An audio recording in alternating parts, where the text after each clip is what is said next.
আমি তোমাকে দেখে অবাক হয়ে গেছি। তুমি দেখিয়ে দিলে আজ যে মেয়েরা চাইলে সব পারে। হ্যাঁ, সিরিয়াসলি আমি তো ভাবতেই পারিনি যে তুমি সবার সামনে ওভাবে সত্যিটা বলতে পারবে। আমি সেটা আশিকেও বলছিলাম। কেন জানো তো, সত্যি বলতে কি এ ধরনের অপরাধে না, অপরাধীর চেয়ে যে ভিকটিম সে বেশি ভয় পায়। কিন্তু আজ তুমি জেজের মুখোশটা সবার সামনে খুলে দিয়ে সমাজে প্রত্যেকটা নারীর কাছে একটা এক্সাম্পল সেট করলে। সত্যি স্যার, যেসব মেয়েরা নিজেদের ওপর হওয়া অত্যাচার মুখ ফুটে বলতে ভয় পেত, তারাও হয়তো মধুদিকে দেখে এগিয়ে আসবে, নিজেদের লড়াই নিজেরাই লড়বে। কিন্তু এই সবকিছুর পেছনে কিন্তু তুমি আছো আরশি। আমি চিরকালই চুপচাপ শান্ত স্বভাবের নম্র স্বভাবের মেয়ে, কিন্তু তুমি আমাকে ঘুরে দাঁড়াতে শিখিয়েছো আরশি। অনেক মনের সাহস জুগিয়েছো তুমি আমাকে।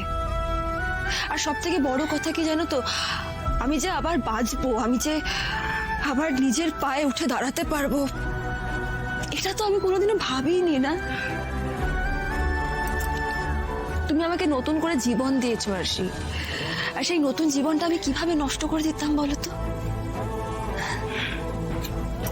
আমি বাঁচতে চাই আরশি, আমি ভালোবাসতে চাই।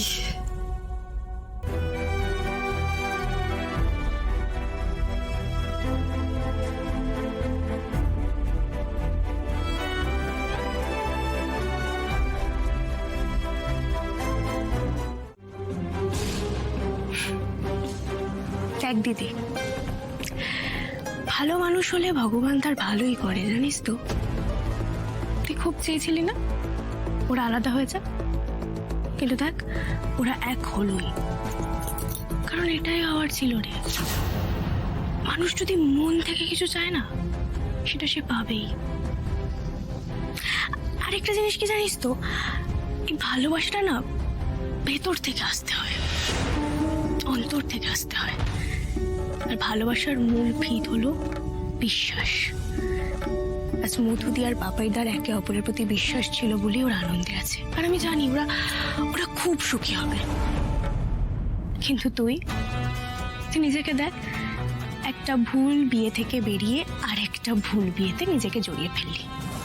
কেননা শুধুমাত্র আবেগের বশে। তুই তো সায়কদাকেও বিয়ে করে সুখী নস, তাই অন্যের সুখে চলে পড়ে মরছিস।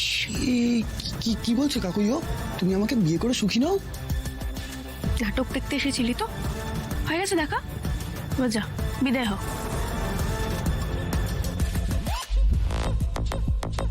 তুমি আমার সাথে যাবে না দাঁড়িয়ে দাঁড়িয়ে এদের প্রেম লীলা দেখবে?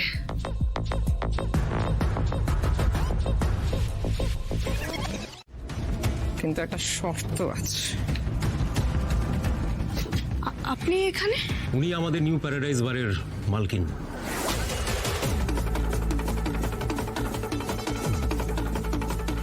দামিনী ম্যাডাম এই বাড়ির মালকিন? ইয়েস, আসি। দেখো, তোমার আমার দুজনেরই সময় কম। এই কাজের কথাটা সেরে ফেলি।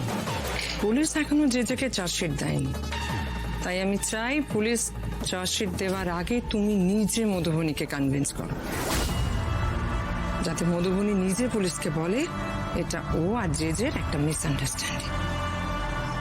এটাও পুলিশকে বললেই জেজের শাস্তিটা অনেকটা কমে যায়। তুমি আমার এই ছোট্ট কাজটা করে দাও, আর তোমার ওই বাড়ি গান গাওয়াটা থেকে যাবে। দেখো, তোমার কাজের সঙ্গে ব্যক্তিগতভাবে আমার কোনো বিরোধ নেই, আর আমি জানি তোমার ফিনান্সিয়াল কন্ডিশন যা, তাতে তোমার এই কাজটা ভীষণ জরুরি, তাই না? তা না হলে সাক্ষ্যজিৎ চ্যাটার্জির সো কল্ড ওয়াইফকে বারে গান গাইতে হয়।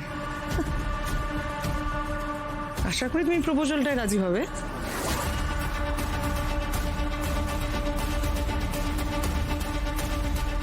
আপনি আরশি মজুমদারকে এখনো চেনেননি ম্যাডাম। আপনি ভাবলেন কি করে আপনার এই ফালতু প্রস্তাবে আমি রাজি হব? আপনার এই কুলাঙ্গার লম্পট ছেলে মধুদির সঙ্গে যা করেছে, তারপর ওকে বাচ্চা থেকে আমি মধুদির সঙ্গে বেইমানি করব? দরকার হলে না আমি রাস্তায় ভিক্ষে করে খাবো, তবু আপনার ছেলের মতো নোংরা লোককে বাঁচাতে গিয়ে নিজের মনুষ্যত্ব কোনোদিন জলাঞ্জলি দেব না। আপনি ভুল মানুষের কাছে ভুল প্রস্তাব নিয়ে এসেছেন ম্যাডাম। তোমার এত জেদ কিসের আসছে? যা বলছো তুমি ভেবে বলছো তো? ভাবে সিন নেই তো, যে জেলে। আমি জানতাম স্যার, আর কেউ থাকুক না থাকুক আপনি আমার পাশে ঠিক থাকবেন। না থাকলে যে আমি নিজেই নিজের কাছে ছোট হয়ে যাবো আরশি, তুমি আমার জীবনে আসার পর থেকে আমার প্রত্যেকটা বিপদে, আমার প্রত্যেকটা খারাপ সময় বন্ধুর মতো আমার পাশে থেকেছো, আমাকে ভরসা দিয়েছো, মনের জোর দিয়েছো, আমার আর আমার পরিবারের হয়ে সমানে লড়ে যাচ্ছ। আর সেখানে তোমার পাশে আমি দাঁড়াবো না, সেটা কি করে হয়? এই জন্যই তো সবার আগে আমি আপনার কাছে ছুটে এলাম।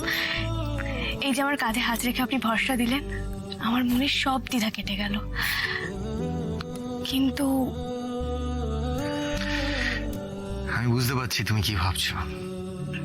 তুমি ভাবছো তুমি যদি কাজটা ছেড়ে দাও তাহলে কি হবে, আমার রুটিন মানা, আমার মেনটেনেন্স, এসব কি হবে, তাই তো?